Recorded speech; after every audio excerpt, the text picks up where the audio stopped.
everyone, welcome back to my channel. Today we are going to study mitochondria. Mitochondria को आप सब power house of the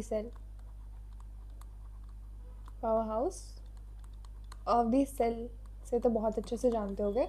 इसको power house of the cell क्यों करते हैं? Because ये help करता है ATP synthesis में help करता है, which is adenosine triphosphate.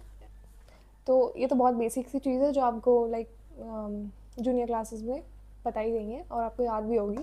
तो यहाँ पढ़ते हैं. Mitochondria are double membrane bound cytoplasmic organelles found in almost all eukaryotic cells. तो देखो एक एक करके समझते हैं. डबल मेम्ब्रेन क्यों बोला? क्योंकि यहाँ पे आप देखो स्ट्रक्चर देखो, यहाँ पे आप देखोगे कि एक आउटर मेम्ब्रेन है, यहाँ पे आउटर मेम्ब्रेन और एक इनर मेम्ब्रेन है. तो यहाँ पे दो मेम्ब्रेन्स होती हैं, इसलिए इसको double membrane bound cytoplasmic organelle. क्योंकि ऑर्गेनेलीज आपकी कहाँ प्रेजेंट होती हैं? साइटोप्लाज्म में. तो ऐसे कॉम्प्लेक्स कर दिया है वर्ड, कुछ खास इसका मतलब है नहीं. ठीक है, साइटोप्लाज्म में प्रेजेंट होती हैं. तो cytoplasmic organelles found in almost all eukaryotic cells, not in all eukaryotic cells, in almost all eukaryotic cells. क्यों? क्योंकि they are absent in mature mammalian RBCs. क्यों मैं बताऊँगी. फिर they are known as the powerhouse of the cell, which is like very obvious because they are the main site of aerobic respiration. अब देखो aerobic respiration क्या होता है. जो पायरुवेट होता है, ये मार्केट सही से चलता नहीं है.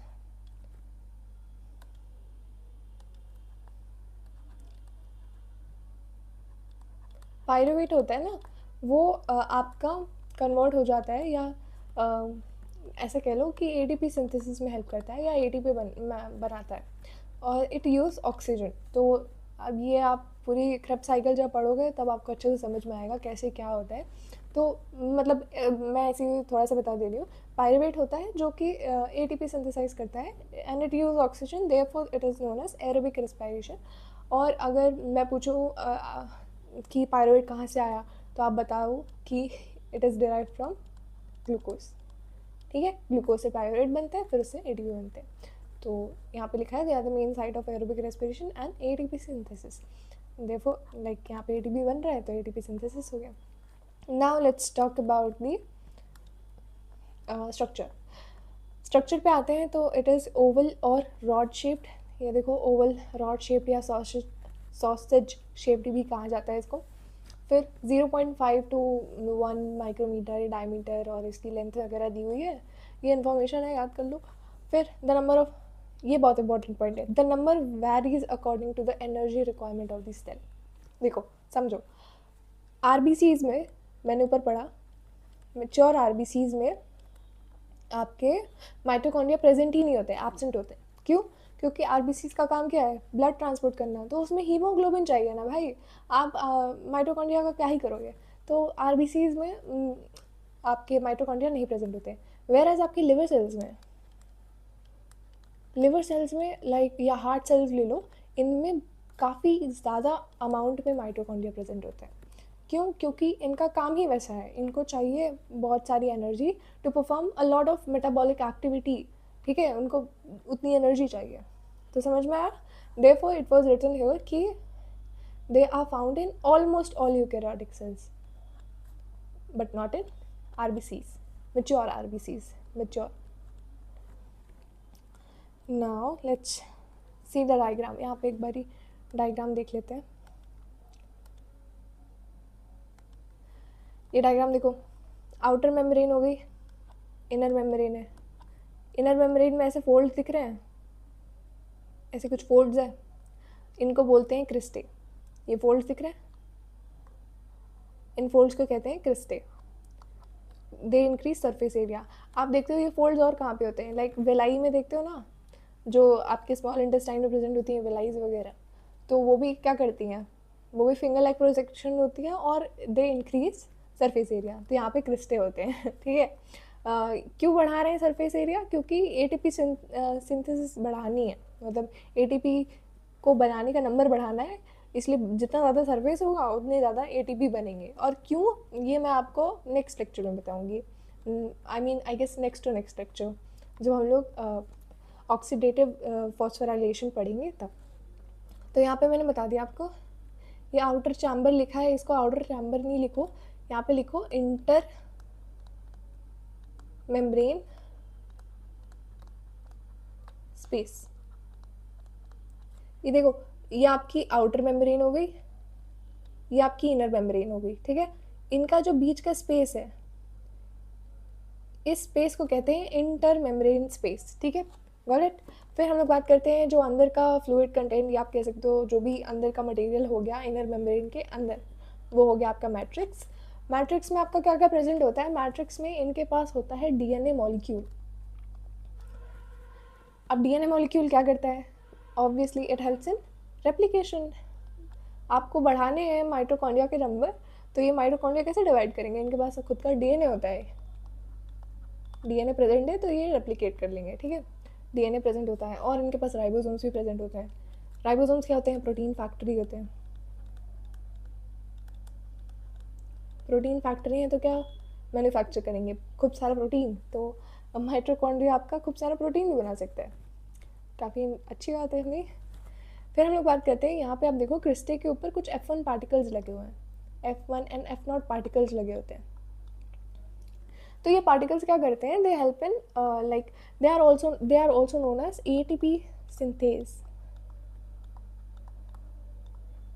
एटीपी सिंथेज बोलते हैं इनको। They help in ATP synthesis, मतलब एटीपी की प्रोडक्शन के लिए ये काम आते हैं। तो इतनी चीज़ आपको याद करनी है, ठीक है। तो हम लोग एक बारी खुद से भी डायग्राम बना लेते हैं। तो यहाँ पे मैं बना लेती हूँ आपका सॉरी, इसको वन गो में बनाना पड़ेगा।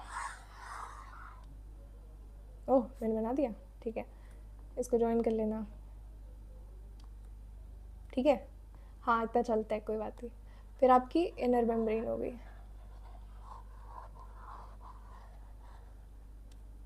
मेरी ड्राइंग पे मत जाओ, पढ़ाई करो। इनर मेम्ब्रेन हो गई, तो ये हो गया। अरे क्या हो गया इसको? हाँ, तो ये आपकी आउटर मेम्ब्रेन हो गई।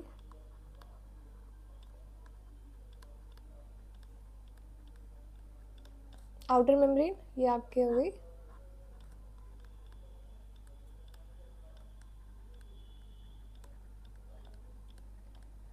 और ये जो बीच का स्पेस है इनर मेम्ब्रेन से आउटर मेम्ब्रेन, ये कुछ ज़्यादा ही बड़ा बना दिया मैंने, बट हाँ आपको समझ में आ ही रहा है। इनर, सॉरी इनर नहीं है, इंटर। इसको यहाँ कर लो, वेट यार, वापस लिखना पड़ेगा।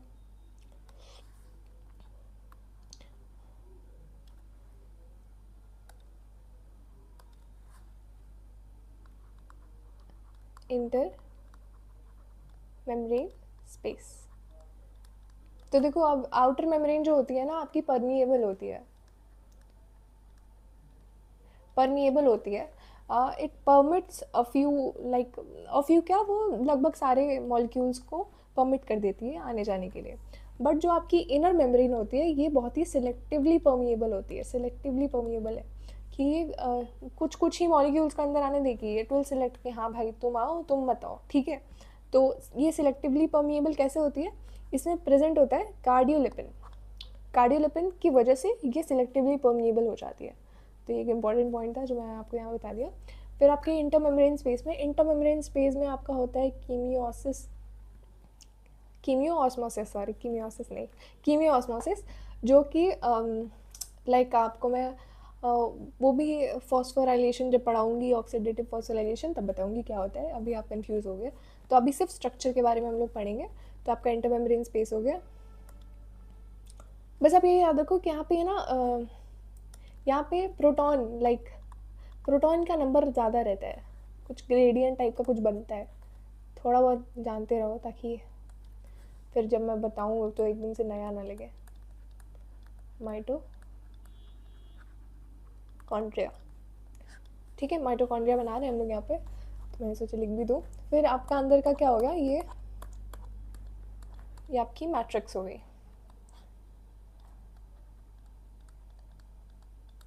मैट्रिक्स में क्या क्या प्रेजेंट होता है? मैट्रिक्स में प्रेजेंट होता है आपका राइबोसोम,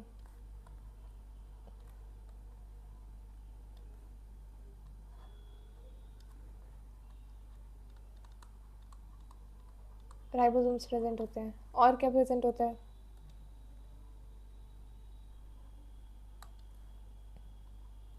और इसमें डीएनए प्रेजेंट होता है।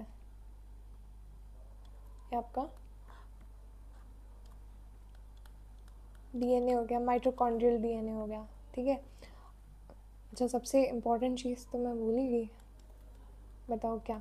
ये जो इनफोल्डिंग्स होती हैं इनको बोलते हैं क्रिस्टे।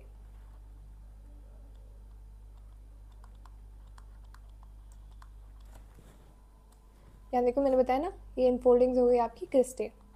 और ये क्या एक सेकेंड, ये क्या होल्ड करती है, लाइक इनमें क्या प्रेजेंट होता है आपकी, इसकी मतलब ये इनर मेम्ब्रेन होगी ना, क्रिस्टे तो इनफोल्डिंग है, पर इनर मेम्ब्रेन पे आपके प्रेजेंट होते हैं, वेट, इनर मेम्ब्रेन पे आपके प्रेजेंट होते हैं F1 एंड F0 पार्टिकल्स।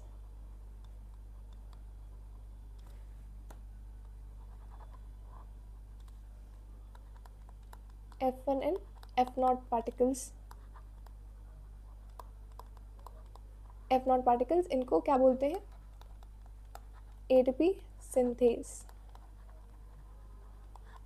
तो आपके एटीपी सिंथेस प्रेजेंट होते हैं लाइक इनर मेम्ब्रेन पे, ये इनर मेम्ब्रेन है। इन फोल्डिंग्स जो हो रही हैं लाइक अंदर की तरफ जो फोल्डिंग्स हो रही हैं उनको क्रिस्टे कहते हैं, बट आपके F1 पार्टिकल्स या F0 पार्टिकल्स जिनको एटीपी सिंथेस कहते हैं वो इनर मेम्ब्रेन में प्रेजेंट होते हैं, इनर मेम्ब्रेन पे, ठीक है। So this was all about your mitochondria. इसका स्ट्रक्चर बता दिया। We will talk about its function in the next class. Thank you.